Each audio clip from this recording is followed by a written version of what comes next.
Baik, bismillahirrahmanirrahim. Assalamualaikum warahmatullahi wabarakatuh. Perkenalkan, kami dari kelompok 1 akan mempresentasikan tugas kami tentang teknologi informasi yang berisi materi mengenai komputer, internet, dan mesin proses dari komputer tersebut. Sebelum kami memasuki atau menjelaskan tentang materi kami, ada baiknya kami akan memperkenalkan diri terlebih dahulu dan saya akan mewakilinya. Yang pertama, atas nama Kadek Ayu Novi Aprianti dengan NIM F1A1 22004. Yang kedua ada Mutia Ratu Iwawo dengan NIM F1A1 22005. Yang ketiga ada Alia Syarita dengan NIM F1A1 22001. Yang keempat ada Ari Setiawan dengan NIM F1A1 22002. Dan yang terakhir ada saya sendiri dengan nama Santo F1A1 22042. Baik, pertama-tama kami akan mempresentasikan materi kami tentang komputer atau pengertian dari komputer. Jadi, pengertian komputer adalah peralatan elektronik yang menerima masukan data, mengelola data, dan memberikan hasil pengeluaran dalam bentuk informasi, baik itu berupa gambar, teks, suara, ataupun video. Baik, perkenalkan nama saya Kadek Novi Aprianti dengan NIM F1A1 22004. Di sini saya akan membacakan materi dengan judul Sejarah Perkembangan Komputer. Pada sejarah perkembangan komputer ini terbagi menjadi 5 generasi, yaitu pada generasi pertama dimulai ketika komputer digunakan dalam akademi dan militer, seperti komputer Atanasoberry dibuat pada tahun 1937 untuk menyelesaikan sistem persamaan linear, dan komputer Colossus untuk memecahkan kode rahasia Jerman Nazi. Kemudian ENIAC yang dibangun pada tahun 1946 menjadi komputer pertama untuk tujuan umum. Ketika komputernya dinyalakan untuk pertama kali, Philadelphia mengalami mati listrik. Komputer generasi ini menggunakan tabung vakum untuk menyimpan data dan ukurannya memakan satu ruangan. Pada generasi kedua dimulai ketika transistor mengganti tabung vakum. UNIVAC diperkenalkan kepada publik tahun 1951 untuk penggunaan komersial. Kemudian, pada tahun 1953, IBM memulai bisnis komputernya dengan merilis IBM 650 dan IBM 700. Berbagai bahasa pemrograman mulai dikembangkan dan komputer mulai memiliki memori dan sistem operasi. Pada generasi ketiga, dimulai ketika teknologi transistor meningkat menjadi sirkuit terpadu. Komputer mini adalah inovasi yang signifikan dalam generasi dan mempengaruhi generasi komputer selanjutnya. NASA menggunakan komputer generasi ini untuk melancarkan program Apollo, seperti komputer bimbingan Apollo untuk mempermudah kendali Apollo Command atau Service Module. Digital Equipment Corporation menjadi perusahaan komputer nomor 2 di belakang IBM.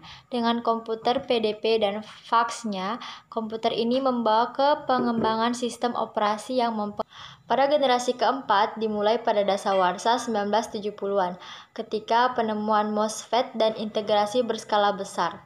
Selanjutnya membawa ke pengembangan mikroprosesor di awal 1970-an. Komputer pribadi yang semakin kecil berkat mikroprosesor mulai berkembang, dimulai dari komputer rumahan dan komputer meja. Teknologi selanjutnya adalah laptop dan ponsel cerdas yang sangat fenomenal, membawa berbagai perusahaan teknologi ke dalam perang. Pada generasi kelima digadang-gadang sebagai tahapan perkembangan teknologi paling canggih saat ini dan diciptakan pertama kali pada tahun 1980-an. Peningkatan dari segi visualisasi menjadikan tampilan visual pada komputer di generasi kelima mempunyai resolusi sangat tinggi dan begitu tajam. Negara yang mempelopori sejarah perkembangan komputer pada generasi kelima adalah Jepang. Dalam proses pengembangannya terdapat penambahan komponen-komponen penting ke dalam sistem komputer modern pada saat ini. Hidup tanpa komputer. Mungkin sebagian masyarakat dalam era globalisasi mendengar kata hidup tanpa komputer pasti akan menjawab tidak bisa, karena komputer sangat membantu dalam menyelesaikan tugas-tugas dan dengan adanya komputer sangat mudah untuk mencari informasi penting hanya dengan duduk berdiam di rumah.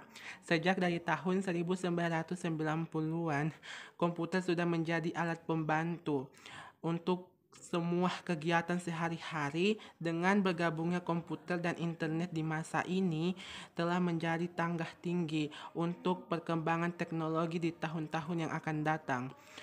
Kombinasi dari dua benda ini dapat membuat tugas-tugas kita dengan cepat, efisien, dan efektif, yang membuat perpindahan informasi dan komunikasi secara cepat dan hidup bersosialisasi juga menjadi Peristiawan dengan NIM F1A1-22002 akan melanjutkan materi yaitu mengenai mesin proses informasi.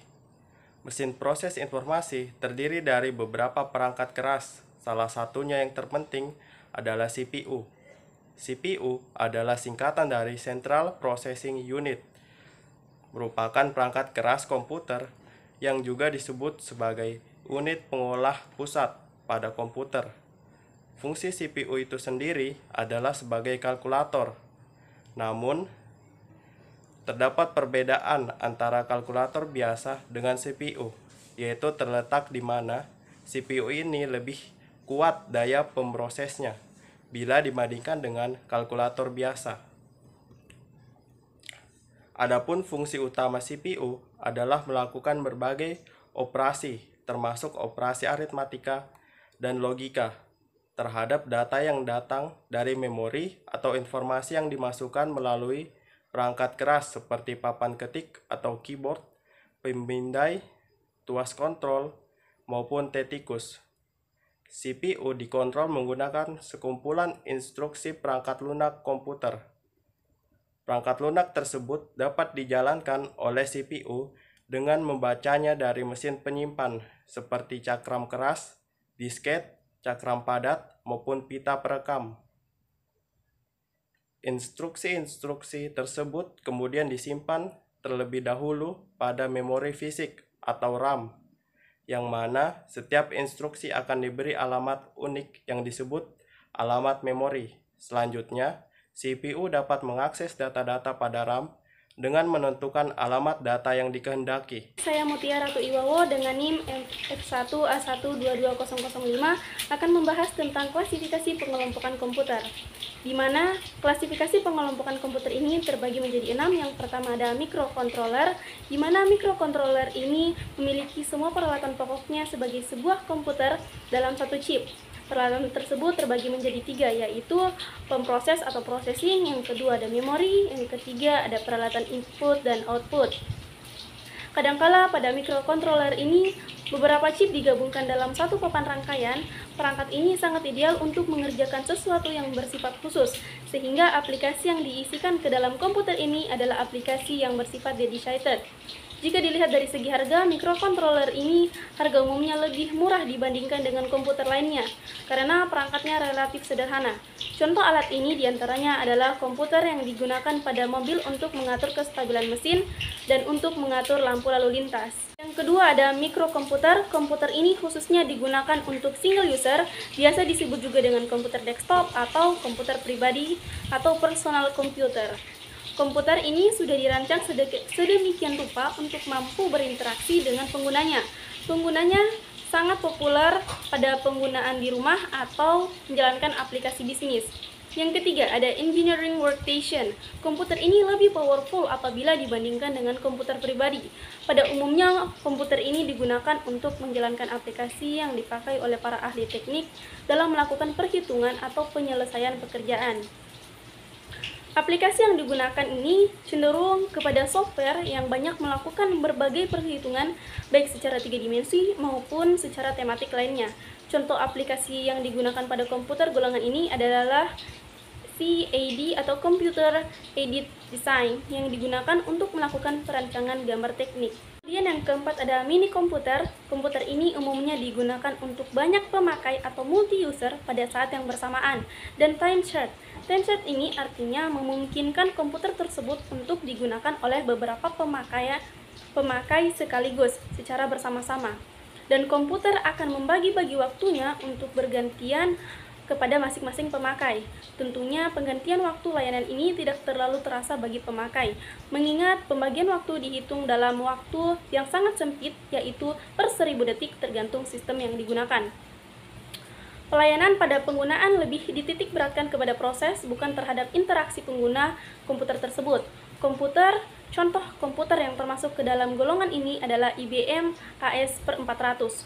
Komputer ini cenderung digunakan pada suatu kelompok pengguna atau per departemen pada suatu perusahaan besar. Yang kelima ada mainframe. Pada tahap awal mulainya era komputerisasi, mainframe ini merupakan satu-satunya komputer yang ada pada saat itu. Mainframe ini dapat melayani ratusan penggunanya pada saat yang bersamaan. Komputer ini juga mirip dengan mini komputer, namun lebih besar dan lebih mahal. Penggunaannya umumnya untuk pengelolaan data dari suatu divisi atau perusahaan besar yang membutuhkan pengolahan yang cukup berat. Yang keenam ada superkomputer. Komputer ini merupakan komputer yang sangat powerful yang ada.